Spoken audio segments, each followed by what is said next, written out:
Around the world, the warning signs are growing harder to ignore. Stock markets swing wildly, prices remain high, interest rates climb. From New York to London, from Berlin to Toronto, experts are using a word many hoped they would not hear again: recession. Not just in one country, but across the global economy. A global recession does not arrive overnight. It builds slowly, quietly, until the pressure becomes impossible to ignore.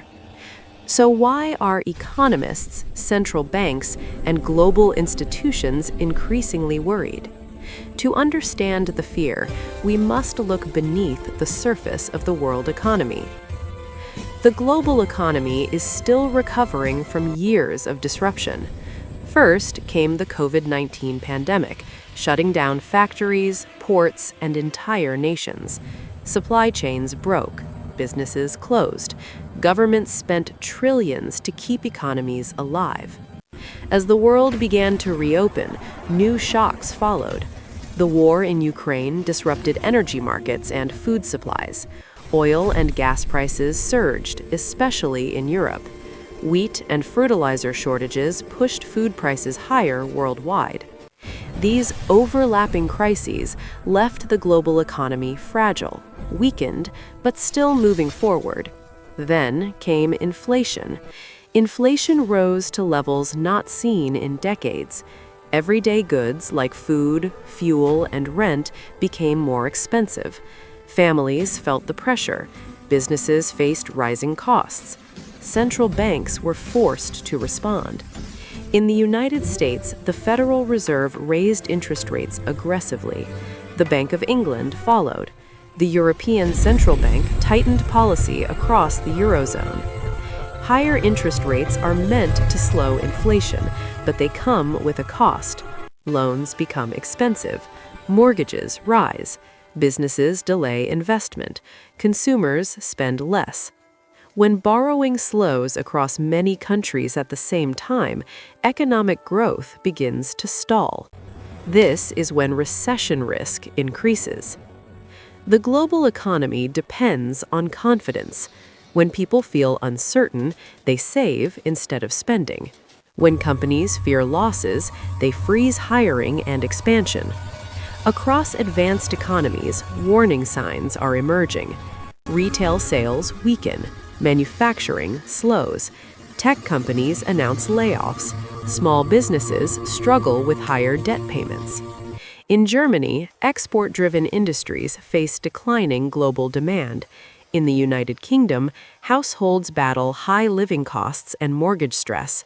In the United States and Canada, consumer debt continues to rise as savings shrink. A slowdown in one major economy affects many others. In today's interconnected world, no country stands alone. Another major concern is global debt. Governments, companies, and households borrowed heavily during years of low interest rates. Now, that debt is becoming harder to manage. Developing countries face even greater risks. Many rely on borrowing in US dollars. As interest rates rise and the dollar strengthens, debt payments grow heavier. Some nations struggle to pay for basic imports like fuel, food, and medicine. Others face the risk of default. Financial stress in one region can quickly spread through global markets, shaking banks, investors, and currencies worldwide. This is how local problems become global threats. Global trade, once the engine of growth, is slowing. Geopolitical tensions disrupt supply routes. Countries rethink dependence on foreign manufacturing. Trade barriers rise. At the same time, businesses hesitate to expand internationally amid uncertainty. When global trade slows, economic growth slows with it. For export-focused economies like Germany, this is especially dangerous. For developing nations that depend on trade income, the impact can be severe. A global recession feeds on reduced trust between nations, markets, and consumers. What makes this moment different is that many risks are happening at once. high inflation, rising interest rates, heavy debt, geopolitical instability, and weak consumer confidence. Individually, each challenge is manageable. Together, they create a dangerous mix. Economists fear that aggressive efforts to control inflation may push economies into contraction. Central banks face a difficult balance: fight inflation too slowly and prices spiral, act too fast and growth collapses. History shows that global recessions rarely come from a single cause. They come from accumulation. And right now, that accumulation is growing. A global recession is not guaranteed. Many economies remain resilient. Job markets in some countries are still strong. Innovation continues. But the risks are real, and they are rising. Experts are watching carefully, knowing that decisions made today will shape the world economy for years to come.